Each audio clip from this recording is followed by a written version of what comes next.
सत श्री अकाल, नमस्कार हमारे सभी किसान भाइयों को। किसान भाइयों, गेहूं की फसल 65-70 दिन की अवस्था की हो गई है। तो इस अवस्था में जो हम इससे पहले गेहूं की फसल में अच्छी फुटाव व ग्रोथ के लिए हम सब फसल में प्रयोग कर चुके हैं, चाहे वो खरपतवार को ख़त्म करने के लिए हार्बिसाइड का भी स्प्रे का कंप्लीट कर चुके हैं हमारे किसान भाइयों। तो किसान भाई, इस अवस्था में गेहूं जो इस स्टेज पे चल रहा है, तो क्या करना चाहिए जो आगे चलकर जो पैदावार उपज है वह पूरी मिल सके। आज हम इसी पे चर्चा करने वाले हैं। और इस समय क्या आप लोगों को स्प्रे करना होगा अगर आपकी फसल जो अभी भी कमज़ोर है, बेहतर ग्रोथ में नहीं है, अगर और कल्लों का जो मोटाई है, तने हैं, स्वस्थ अगर नहीं है, तो क्या करना चाहिए। तो किसान भाइयों, अगर आप हमारे चैनल को पहली बार देख रहे हैं वीडियो को, तो चैनल को प्लीज़ सब्सक्राइब करके पास वाली घंटी को भी ज़रूर प्रेस कर लें, तो जिससे आने वाले खेती संबंधित वीडियो का नोटिफिकेशन आप सभी लोगों को समय से पहुंचे। तो गेहूं इस स्टेज पर क्या करें जिससे आगे चलकर जो है पैदावार पूरी की पूरी गेहूं की फसल से मिल सके। हम लोगों ने पीछे बहुत कुछ स्प्रे किए हैं, अच्छे अच्छे प्रयोग किए हैं जो करने चाहिए गेहूं की ग्रोथ को बढ़ाने के लिए, टिर्लिंग को बढ़ाने के लिए, सब कुछ कर लिया है। लेकिन अब महत्वपूर्ण बिंदु क्या है गेहूं की फसल में, जो पैदावार का मुख्य आधार बनता है आगे चलकर। तो यह जानना बहुत ज़रूरी है कि इस स्टेज पर किस चीज़ का प्रयोग करना सही रहता है।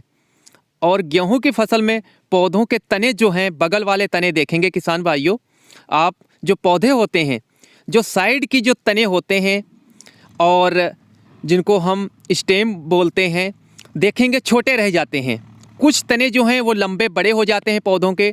आगे इसका रिजल्ट क्या होता है, जो तने कमज़ोर होते हैं, छोटे रह जाते हैं बड़े के मुकाबले, तो इसमें जो बालियां जब बाहर निकलती हैं उस समय इस रिजल्ट का पता चलता है।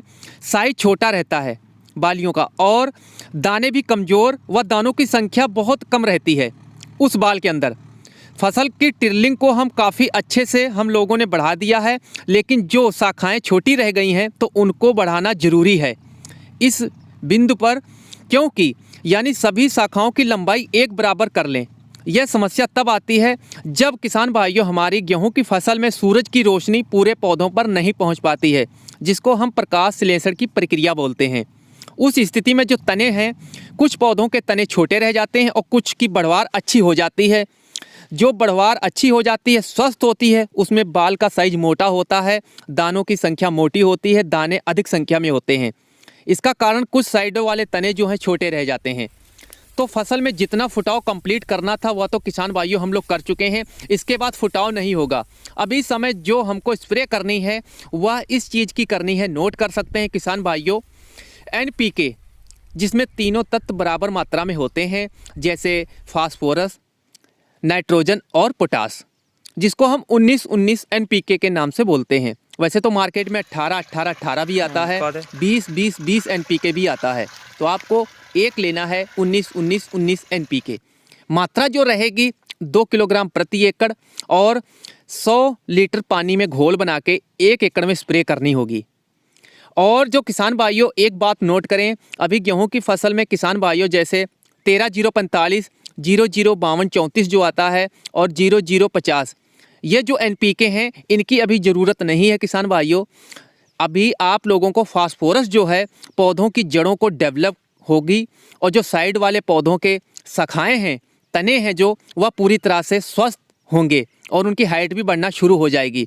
और जो नाइट्रोजन है उसमें पौधों की प्रकाश संश्लेषण की प्रक्रिया को तेज़ी से बढ़ाता है, और जो पत्तों में क्लोरोफिल की मात्रा को अच्छे से रिकवर करता है और पत्ते हरे भरे हो जाते हैं। और जो पोटास है पौधों की डाइट को प्रॉपर तरीके से सभी तनों में सेल तक अच्छे से पहुंचाने का काम करेगी, जिससे बगल वाली जो छोटी शाखाएं रह गई हैं उनकी हाइट बढ़ाएगी, उनकी मोटाई बढ़ाएगी, स्वस्थ करेगी, और टीलर को विकास होगा और उसकी बढ़वार हाइट एक समान हो जाएगी आपकी गेहूं की फसल की। अगर किसान भाइयों 70 दिन की आपकी फसल हो गई है, 65 से 70 दिन की, तो यूरिया की अगर आप खुराक पूरी कर चुके हैं इससे पहले, जो आपको डोज देनी थी फसल में, तो इस स्टेज के बाद जो है 70 दिन के बाद जब हम यूरिया का प्रयोग करते हैं तो बहुत घातक सिद्ध होता है। अगर आपको नाइट्रोजन का प्रयोग करना ही है तो स्प्रे के तरीके में आप लोग कर सकते हैं, जिसका रिजल्ट अच्छा मिलेगा और किसी प्रकार का इफेक्ट नहीं होगा। लगभग 3 किलोग्राम प्रति एकड़ 100 लीटर पानी में घोल बनाकर आप लोग यूरिया का स्प्रे कर सकते हैं। तो जो मैंने आप लोगों को जानकारी इस वीडियो के माध्यम से दी है किसान भाइयों, अगर अच्छी लगी होगी तो लाइक और शेयर किसान हित में ज़रूर कीजिएगा।